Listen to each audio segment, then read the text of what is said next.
What's up, everybody? Welcome back to another installment of Road to the Storm. Yesterday, I didn't film a video because I was busy watching the group matches at BlizzCon right now. Didn't manage to catch all that I wanted to because of the time difference, me being on the East Coast. The last few matches of the night were super late. We're talking around 2 in the morning, so I ended up crashing a little bit before them, but good games all around, and I'm really excited to see where the semifinals and finals actually go in early November. If you don't know, there's going to be on November 6th and 7th, so be sure to set aside some time, check them out on Twitch, something like that. Anyway, today, I feel like chilling out and laning a little bit, so we're going to be playing Sylvanas. Sylvanas has fallen out a little bit in terms of the meta over the past few patches, just because other specialists like Zagara have really risen into prominence, but she's still a really solid character, puts out a lot of really good burst damage, especially for an assassin in the early game, and obviously her ability to push is just unparalleled. So we're going to take the Dark Lady out, see what we can get done. See you in a bit. Victory for the Forsaken! The battle begins shortly, heroes. Choose a talent. Alright guys, zone in here in Garden of Terror, level 1 I'm going to take With the Wind. Just makes poking with your Q a little bit safer as Sylvanas. Friendly team comp is, again, myself as Sylvanas, Raynor, Diablo, Asmodean, and Sonya, versus Artanis, Anub'arak, Sylvanas, Nazeebo, and Vala. Looks like we got a couple people ghosting from one of the Asian servers over here. Probably just Smurf accounts when lag gets too bad over there. A lot of people do that between NA and Euro, so it's not too much of a surprise. Looks like I'm going to be soloing bottom, which is perfectly fine. I'd prefer Asmodean go with Sonya, just because he doesn't really have a built-in escape like I do. Not super... well, that's a double negative. I'm not super big on playing Sylvanas. I screw around with her sometimes. Yep, okay, so we got 2 down here. Not a big deal, but it means I'm not going to be able to push a tremendous amount. I like her. I like the way she plays. I think she's fun, but she's not something I've ever been super comfortable with. I don't know. A little bit squishy, plays a little bit too much like a regular ranged assassin for me to be super comfortable with, but she can be fun. Typically, I take her when playing ranked on Haunted Mines if I have, like, first pick. I'll always snap her up just because she's so useful on that map. Now, as you can see, pretty much all I'm going to be doing is just... Ooh, looks like my team's coming in for a gank here. That seems... actually surprised the hell out of me. Able to pick up a couple kills there. Diablo's going to be just fine, even though he is trapped in that little wall of zombies there. No big deal. Let's see if we can just kind of poke around. I like that our Raynor and our Diablo are working together like that. That was actually a really clean move, and apparently we caught the enemy Sonya as well. Or, excuse me, the enemy Anub'arak. There is no Sonya. Nice to see an Anub'arak in play. He's actually one of my favorite characters in the game, but he's unfortunately fallen out of favor after he got nerfed pretty heavily a few patches ago. Before, if you weren't playing around then, he was just by far the most dominant warrior. His sustain is just unimaginably huge. Just super powerful, and I actually got him to 10 during that era. Oop, Nazeebo sneaking around, so I'm just going to use my Haunting Wave to sweep across the terrain and get out before anything can threaten me. It's probably one of the most important things to master when playing Sylvanas is knowing how and when to Haunting Wave properly, just to protect yourself. Always try and throw your Haunting Wave around terrain, and try to throw out your Haunting Wave shortly before you really get into danger. Because the delay on the movement of Haunting Wave is pretty substantial, so you don't want to be caught in a situation where you really need it out there, and you can get burst down before it reaches the point that you need. As you can see, as soon as I saw the zombie wall, I knew I wouldn't be able to get out of it. I just threw out my wave so that the zombie wall and the follow-up Nazeebo combo couldn't kill me. One nice thing about Sylvanas, especially compared to a lot of older hero designs, although I guess she's not that much older. She came in, I think, right before Kael'thas. is that she's not very mana hungry. Even if you're spamming stuff out basically on cooldown, like I am to a degree, you're never going to be in a situation where you're just super mana starved because her Q doesn't use any mana. Honestly, I think it's a little bit imbalanced, and there should probably be some sort of like negligible mana cost to the Q. Just going to Haunting Wave in here. With Sylvanas, since you're so squishy, it's usually better to just kind of be on the safe side, Haunting Wave out anytime things look even a little bit hairy, just so you're not caught in a situation where you end up getting bursted down, because it can happen a lot faster than you suspect. Well, as you can see, I'm just laning down here because the enemy Nazebo is not moving away from this lane, and for good reason, because he knows that with my pushing tower, I'd be able to just annihilate bot lane if I was left alone. Didn't explain, at number 4, typically I would take Envenom just because it's the best option, but instead I took Overflowing Quiver just because, I don't know, it seems fine. But at level 7, I am taking Unstable Poison. There's a couple ways to build Sylvanas. I do see a lot of people taking, what is it called, Remorseless, the Sylvanas equivalent of Follow Through, when they want to build her as more of like a flex assassin. But if you're building as like a pushing specialist like I am, you definitely want to stick with Unstable Poison, because that is just the bread and butter of how you're going to get most of your pushing done. I would have come in and tried to steal some seeds, but I think that would have just inevitably resulted in my death, so whatever. Not going to be able to get that kill. It's too bad, but... So, enemy team gets a terror, we don't, but that's fine. We're doing really well in terms of kills and in terms of just overall map progression, so I'm not too bothered by the fact that we're going to be missing a plant. It seems like we have a much stronger fight presence than the enemy team. It looks like they're going to be pushing pretty hard right here for some reason. Not exactly sure why they're going to try that out, but hey, if they want to go for it, they can go for it. I have 45 seconds left on my sippy cup, and I'm pretty low, but instead of backing, I'm probably just going to play kind of safe, and, well, looks like we need to... Oh, no, can't grab it.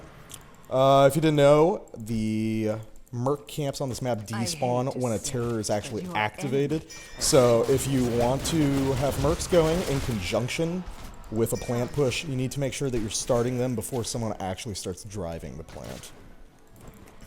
Anyway, as I was saying, I would like to back right now, but with so much enemy presence in this bottom lane here, and with me getting the impression that they're going to immediately try to push if I leave, even with the plant pushing another lane, I'm just going to stay here. That just seems like the safest thing for the team and everything.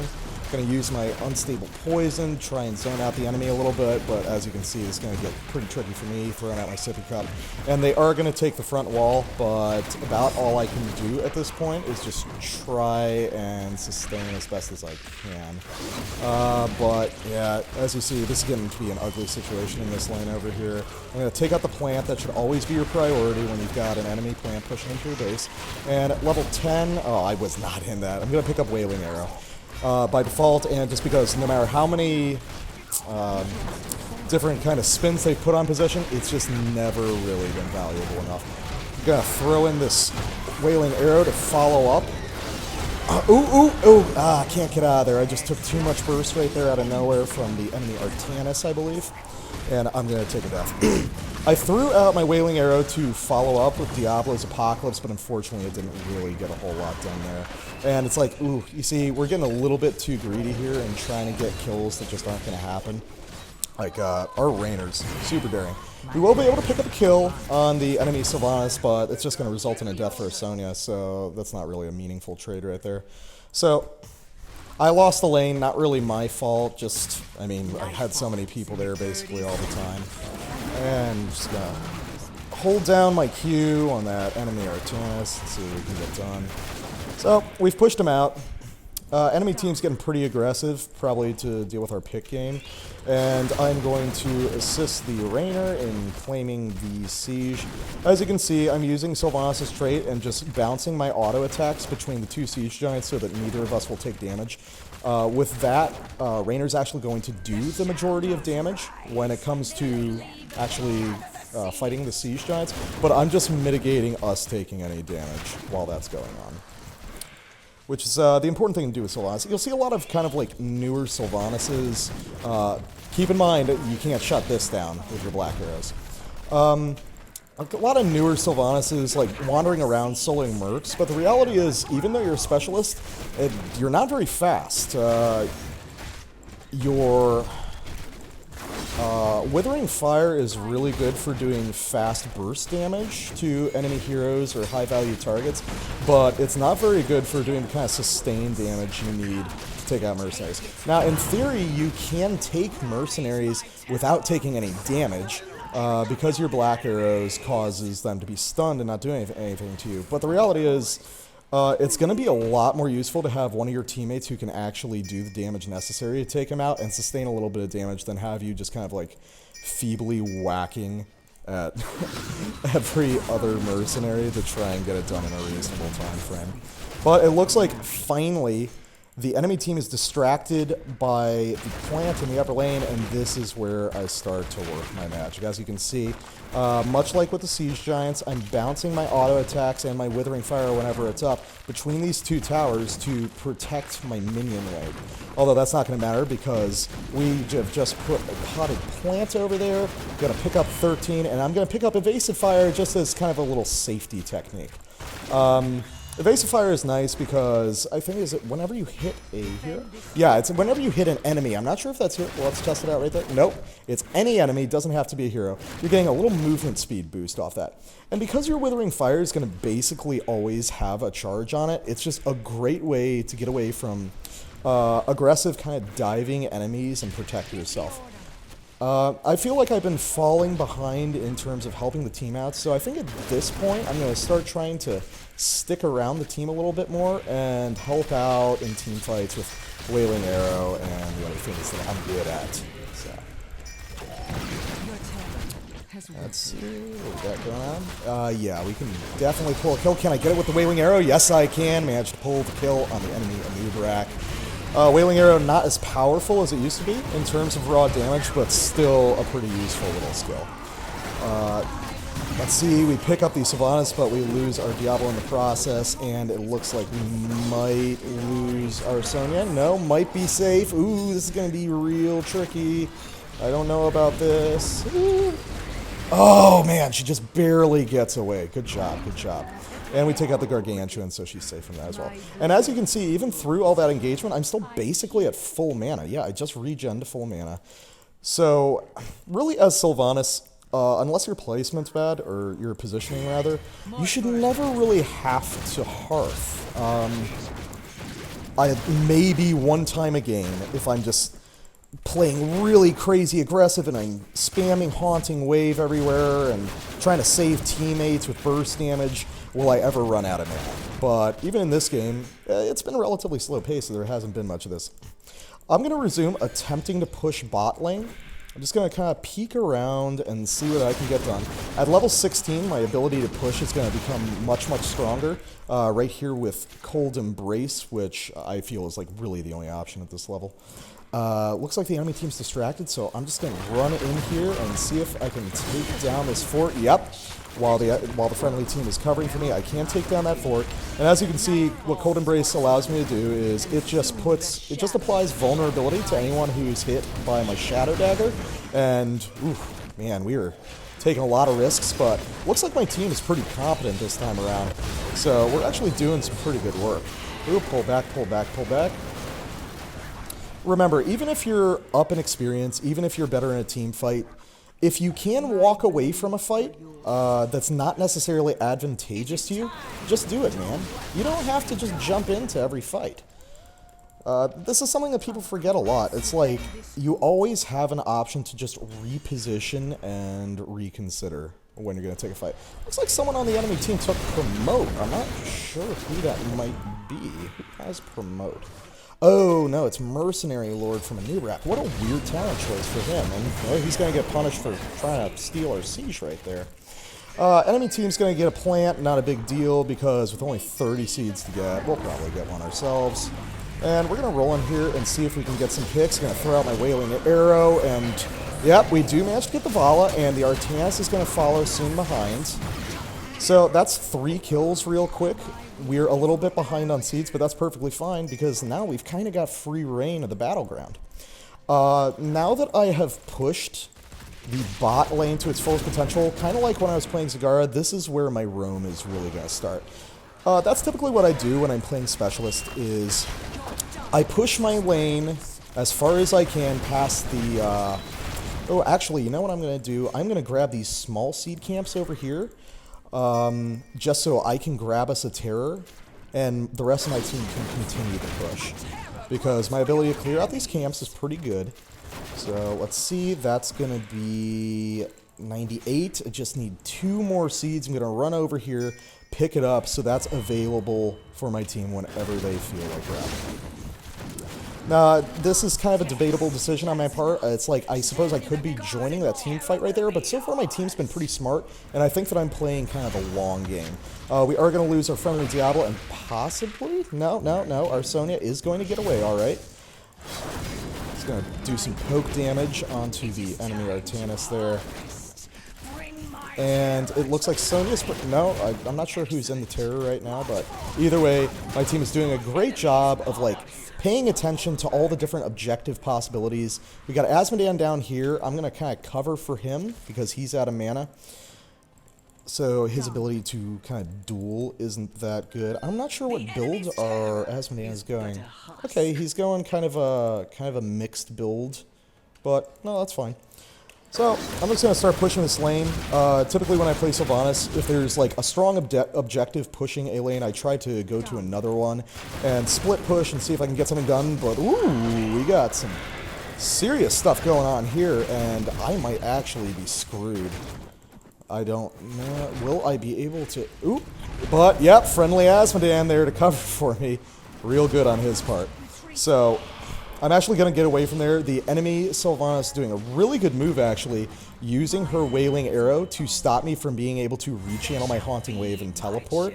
And look at us, we are just clearing out the enemy team. I'm not sure if it's a comp issue or a communication issue on their part, but I will say, let's see, who's the blue boy? Diablo is making a really good move there, using the... Ooh, unfortunately, Asmodean too low. Going to get taken out by the enemy Vala. Ooh, that's a bad place for you to... Oh, there we are. Found her.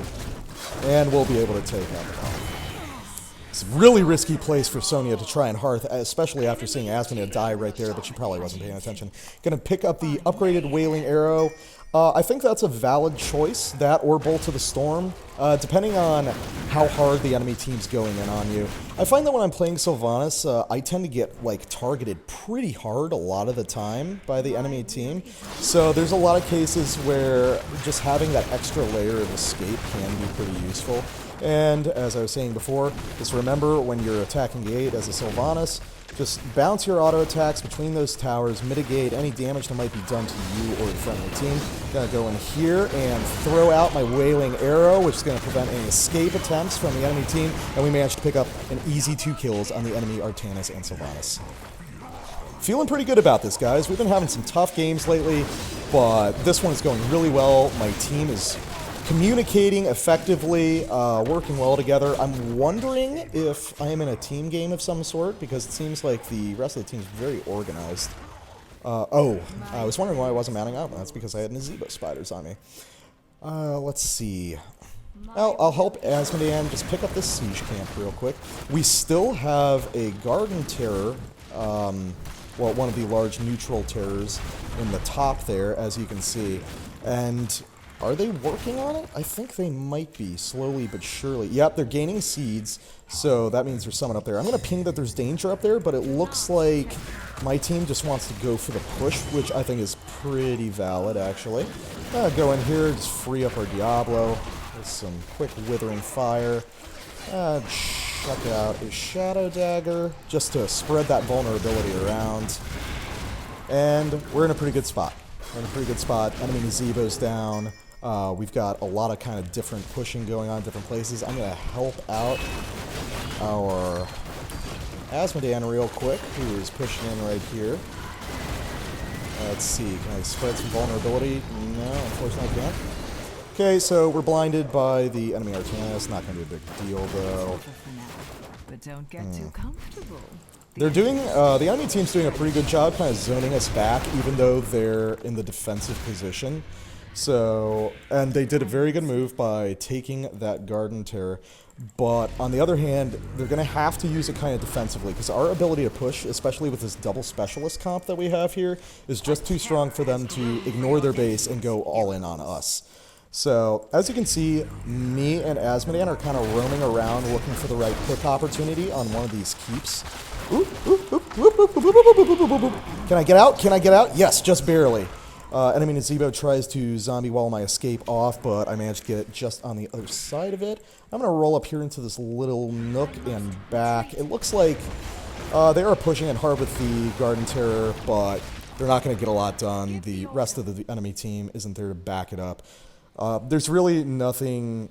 If there's one like aspect of Garden of Terror that I would emphasize to you, it's like, if you're piloting the Terror, or you're about to pilot the Terror, and your friendly team just isn't in position to back you up when you take it and start pushing with it, just either delay getting into it, hover around with the team a little bit, just do anything to go into your own. And it's something that I still do on a regular basis. It's a mistake that I make, just trying to get something done with it, getting pissed off at your team because they're not paying attention, they're getting distracted by team fighting instead of helping with the push.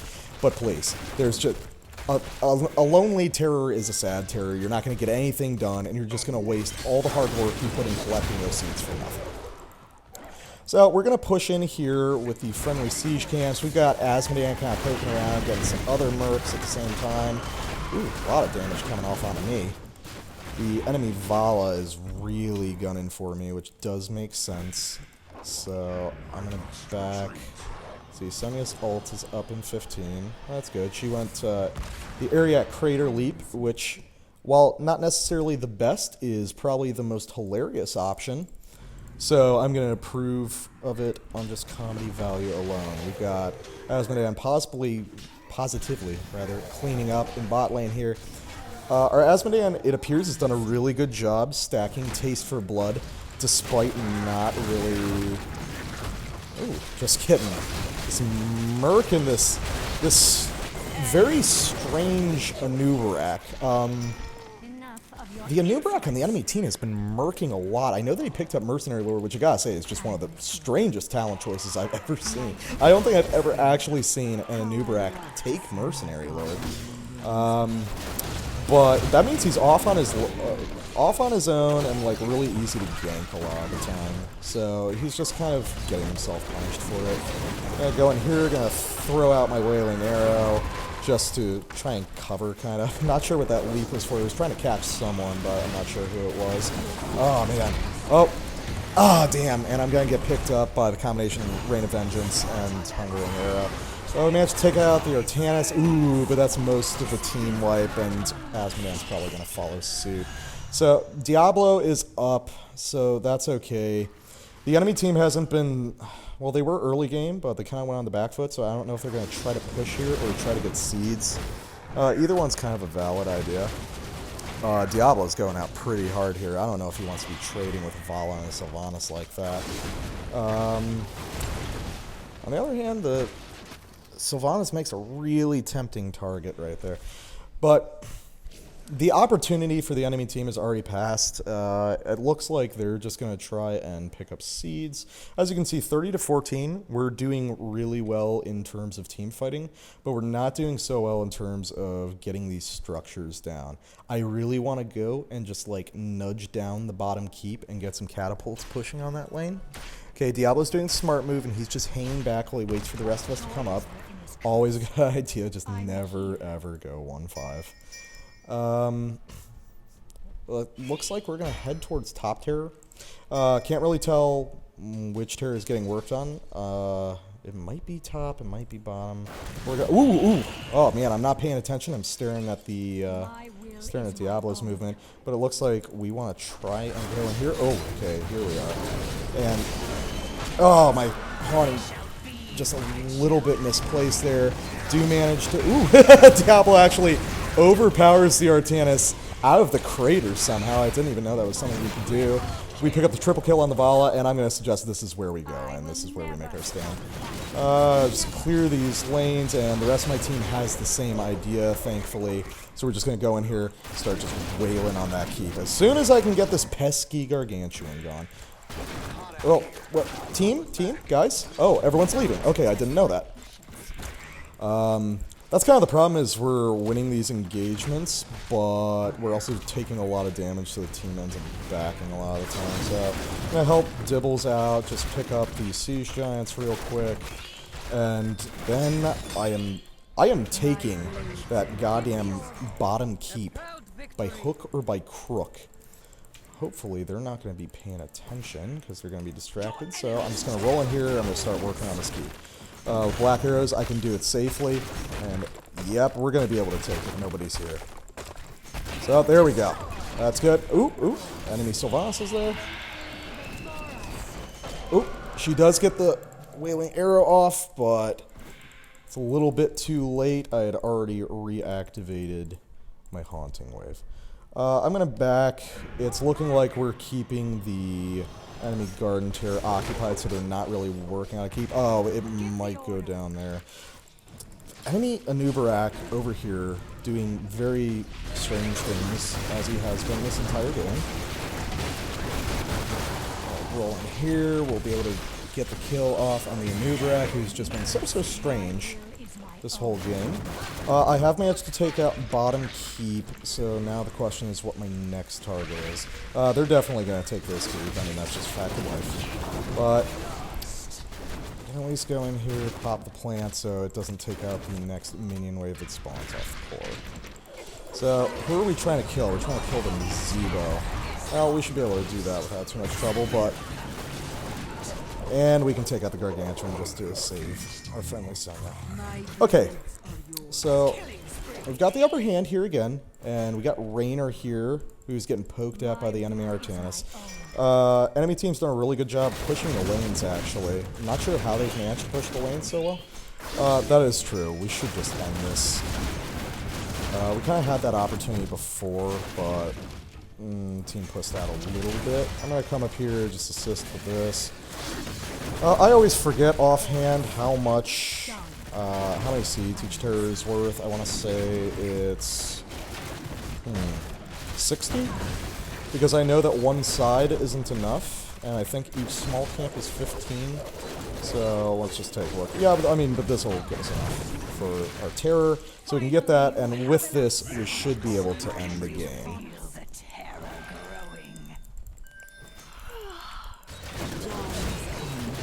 Oop. Hi, Mr. Anub'arak. Why are you all alone? And, of course, using his E to engage, never a good idea. When you're a character with a dedicated, escape or engaging tool, please don't use it to engage. Please just use it to escape. Our Raynor taking a death somewhere, but I'm not exactly sure where.